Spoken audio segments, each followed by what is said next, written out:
From KGW, this is The Good Stuff. Welcome to the Good Stuff's Holiday Edition. I'm Christine Pitawanich. Today we are going back to see some of the best moments of the year. From a local wine getting global recognition to a group of teenagers connecting with astronauts. There were so many good moments that we want to highlight. We start with the moment, though, that launched a relationship and an incredible athletic goal. Devin Haskins introduces us to the couple who ran marathons on all 7 continents.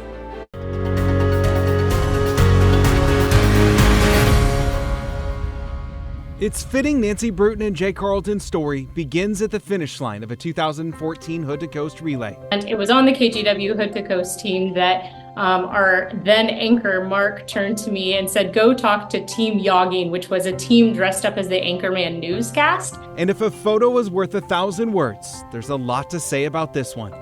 It's the origin of a love story for the man dressed as Ron Burgundy and the runner next to him. Except they had no clue it'd lead to a life of crossing finish lines together. All of a sudden, this just like bright bundle of energy just tackles me. A brief encounter they thought nothing of, but a year later they ran into each other again. Our paths were always crossing. We were always meant to find each other. We just didn't know when. In 2015, Nancy told Jay of her dream of running a marathon on every continent. What did you say? It was, you're allowed to join me on this journey, but don't you dare do it without me. Yeah, you have to cross the finish line with me, not before me. 3 months later, Jay's job moved him overseas. The two would date long distance, planning runs as they met up to travel the world. Yeah, running is such a big part of our story. Having already run several marathons before they knew each other, they crossed North America off their list. Just 6 more continents to go. In 2017, first up, Europe. The Dingle Marathon in Ireland became a learning experience for them both. And this is when it became glaringly obvious what different run styles we have. They married in 2018, Jay proposing in the PDX airport, their wedding invites made to look like running bibs. Over the next several years, they would travel the world running one marathon after another, crossing continents off their list. 2020 was the hardest race in Vietnam. 3 years later was the coldest one in Antarctica. So we're the only people that like left the boat and got out and then immediately like stripped out of our giant like parkas and are just using a formal blue dress, and I'm in like fancy clothes with a bow tie, and we've got penguins around us. From there, they went back to their home in Sao Paulo, Brazil, and ran a marathon just days later. Then at the beginning of 2024, number 6 on the island of New Zealand, before crossing their final finish line on each continent in Cape Town, South Africa in mid-October. And then we cross, and you check the official times, and we have the literal same time. So we managed to start and finish that race exactly together. What began as a chance encounter at a finish line in Oregon ended as Nancy and Jay had achieved that goal. 7 marathons on 7 continents. I thought I was gonna cry, but we celebrated. We were so excited and so overwhelmed. A decade-long journey, running the same path, completed together. Devin Haskins, KGW News. Oh, what a sweet story and a sweet couple. Also, gosh, what an accomplishment. Now to another one, this time in Oregon's wine industry. In November, an Oregon Pinot Noir was named one of the top 10 bottles in the world by Wine Spectator. Libby Dowsett got a tour of the winery that saw a big boost in sales. It's not every day you get to try what's considered one of the top 10 wines in the world. But the stars lined up for Zach Pointer while celebrating his birthday Wednesday. A bit of our 2022 Rose Rock Pinot. This is coming from our vineyard site in the Eel Amity. It's delicious. It's very good. And Pointer should know he's a former cellar worker at Domaine Drouhin. It's very fulfilling, kind of being able to see from the fruit all the way to bottling and then seeing people taste it. So this is Pinot Noir from the 2024 vintage. David Millman has been the president and CEO at Domaine Drouhin for 20 years. But this top 10 honor for the winery's Oregon Rose Rock Pinot is something he's never seen. When you look at the Wine Spectator Top 100, it's a very carefully considered list of great wines, and to be included is terrific, but once you're in the top 10, it's pretty rarefied air. There's plenty of wine in these barrels waiting to be released. They just give slightly different spices, just slightly different touches. But if you want a taste of the Druin Oregon Rose Rock, you may have to go for a later vintage. 16,000 cases of the 2022 have dwindled to a small number of bottles. It's been a nonstop phone ringing off the hook week that we've had ever since. Super exciting. You can see that there are in fact 6 of us on that top 100 list, even though Oregon is maybe 1% of U.S. wine production. People from all over the world now interested in Willamette Valley wines. Domaine Druin's 122-acre Rose Rock vineyard in the Eola Amity Hills near Salem is showing success with a cooler climate and later harvests than the Dundee region. If you look at all the elements, they may look a lot like other places. It's hard sometimes to explain that certain pieces of land just have that bit of magic.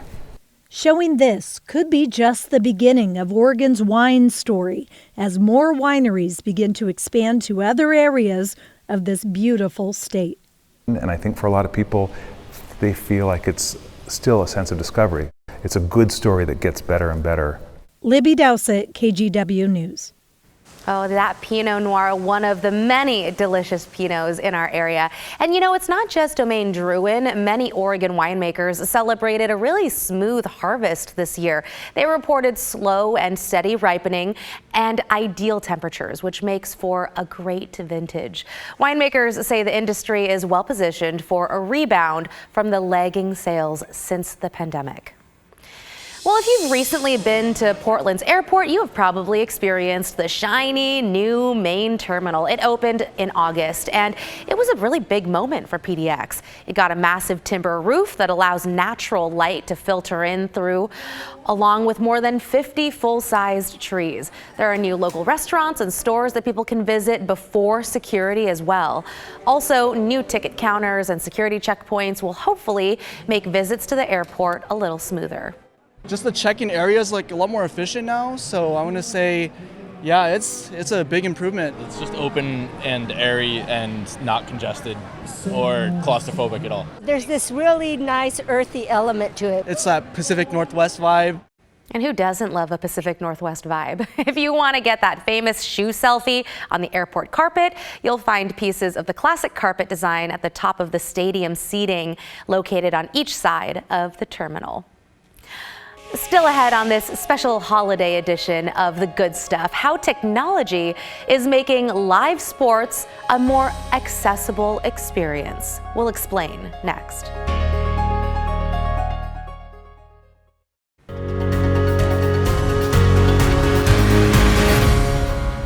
Welcome back to this special holiday edition of The Good Stuff.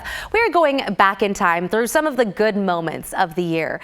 During the Trailblazers last season, the team tested out some new tech. It was geared toward fans who are blind or have low vision. As Catherine Cook shows us, it helps some fans feel the game in a whole new way. It was Blazers versus Houston at Portland's last home game of the season Friday. And later, when fans ask each other, "Did you see that game?" the answer from those in this group will be, "No, I felt it." And it is telling me where the ball is at with vibration.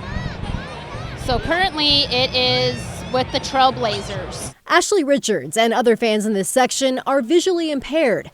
Usually when they take in basketball games, it's just with their ears. On this night, they're trying out new technology called One Court.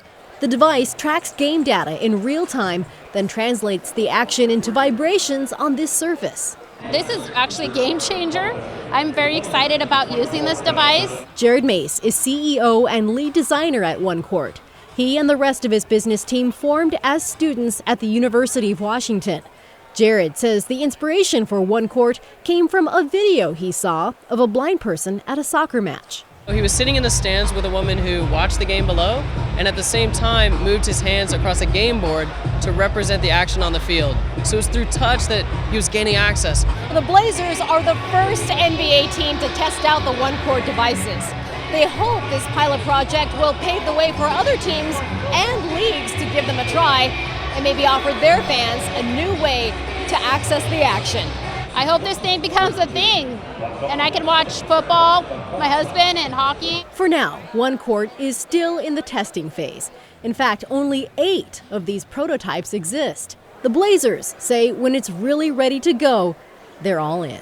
We love creating inclusive experiences, so anything we can do to get stuff like one court into our building is absolutely what we want to be doing. So next time you're watching a game, don't just use your eyes. Really feel it. Every shot, every score. And every ounce of gratitude. There's people out there that care. In North Portland, Catherine Cook, KGW News. Wow, what cool technology. Hey, coming up on The Good Stuff, the moment a boy's dream came true after years of trying to communicate with astronauts. That's right after the break.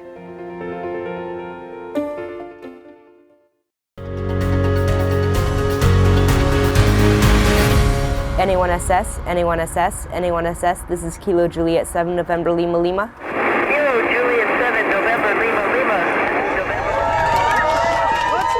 A Portland teen has made it his mission to talk to an astronaut in space, and he got his response in October after 5 years of hard work. Our Devin Haskins was there for the moment of success. 1.4 maximum at 148. Outside the Evergreen Aviation and Space Museum. We're very excited. Handmade antennas spin on a bluff, searching for a signal out of this world.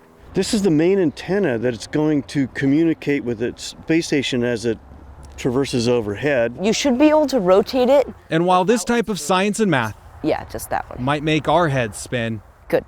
Okay, hit it. It's a challenge. Juliet 7 Lima November Whiskey testing. We have 2 hours. 13-year-old Zeke Wheeler welcomes. Yeah. If there is a problem, we switch to our backup antenna, so it will work. As the International Space Station orbits high above the Earth, we just need to kind of tie it off. Down low, a crew of volunteers and family helps set up the equipment on the bluff that will make Zeke's 5-year-long mission of talking with the ISS come to life. This mission started when I was 8 years old, and I asked my dad, how can I contact an astronaut on the International Space Station? But he didn't know. So, through research and determination, open squelch, he found his answer in a ham radio. And if I got my ham radio license, I would be able to use it to talk to astronauts on the International Space Station. Among those helping today, I'm the muscle. His grandpa Mark. It sends chills up my spine to see where he's at. In a digital world, sometimes the best connection is still analog. And what they didn't buy, they built. I made all of the 3D printed boxes and their buttons. But even with all that, they still needed a way to connect to outer space. But then we found ERIS, the NASA's educational outreach program that does schedule calls between students or organizations and an astronaut. With help from ERIS and his online charter school Teach Northwest, they were given permission from NASA and a 10-minute window of time to talk with astronaut Sunita Williams. We've got a little less than 2 hours. And with the final checks in place, have you tried powering up the ham and seeing if you can make contact and making sure it was finally time. Anyone assess? Anyone assess? Anyone assess? This is Kilo Juliet 7 November Lima Lima. Kilo Juliet 7 November Lima Lima. Let's go! After 5 years, his mom watched as her son Zeke, yes, he did it.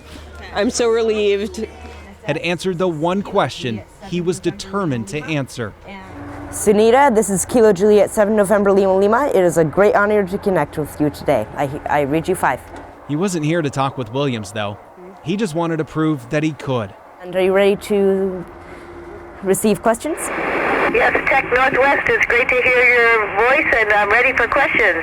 And with the signal established, he turned over the microphone to his online classmates, many of them he'd never met before. What is your mission while you were up there? Over. Hi, Elise. Our mission was actually to test the spacecraft while coming up here. Wheeler had connected to space.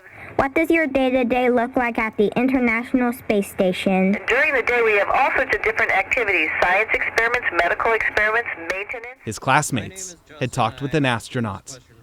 And with every question asked and answered, The 10-minute window closed. Thank you so much, Lenita, and we are about to lose contact. Zeke had proven to himself the possibilities of his imagination are endless. I want to get more kids interested in hands-on STEM and doing projects like this. Wow, and if you can believe it, Zeke is not done outsmarting us just yet. He's a top 30 finalist in a national STEM competition for middle school students for a desktop-sized satellite tracker that, of course, he built. Cannot wait to see what else he does. You're watching The Good Stuff Holiday Edition. Still ahead, from space to skateboarding now. We will show you how to skate like a girl when we come back.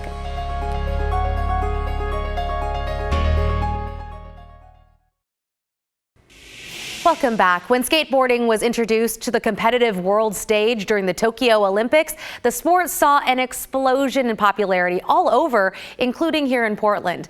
Back in August, I had a chance to catch up with a local nonprofit working to make skateboarding an inclusive and fun activity for everyone.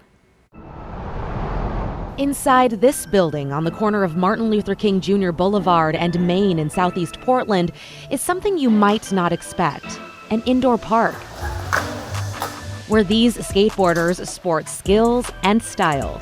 So this is a Nike SB warehouse that Skate Like a Girl is allowed to use for our weekly sessions. They're women and or trans sessions. Selma Urbina with Skate Like a Girl says the nonprofit's mission is to offer a space for skateboarders who aren't the typical white men or boys. Our space, what it does, it kind of exposes the community that all sorts of people are able to do this and to try it out, versus it just being this one category of people. Urbina says there's a wait list to get in here. When she started back in 2018, things were different. So maybe there was about 5 to 8 participants, and now here we have about at least 30 people in our lessons. Urbina thinks a big reason for the boost: skateboarding debuting in 2021 at the 2020 Tokyo Olympics. If you watch the Olympics now, if you watch just even competitive skateboarding now, you see women, you see trans skaters out there, which is crazy to think about, you know, and that's just kind of the new world of skateboarding. That was not there 10 years ago. Yeah, I'm definitely going to be watching the Olympics. Natalie Zaz volunteers with Skate Like a Girl. I think the community, most importantly, is the best part of it for me. Everyone here is just so free and like so authentically themselves. And if the potential bumps and bruises scare you, it freaks us all out. We are all scared of skateboarding, but at the end of the day, it comes to creating this relationship where you are intimate with your fears. You know, like you don't let it stop you. It opens doors to how you navigate other fears in your life. So, you know, and we're here to support you. You're not alone. Yeah, don't let the fear stop you. Love it. Hey, let's talk about a new beginning for Benson Polytechnic High School. Back in August, it celebrated the grand opening of its state-of-the-art facility. They've got new equipment for technical education in fields like dentistry, engineering, and computer science. There's also a new automotive center and a radio station. And the cafeteria is now wide open with lots of natural light. That is all the time that we've got for this holiday edition of The Good Stuff. Thank you so much for being here. Remember, you can stream The Good Stuff on your schedule. Just download the kgw-plus app. It is free, available right now on Roku, Apple TV, and Fire TV. From all of us here at KGW, we wish you a great night and also a wonderful holiday season.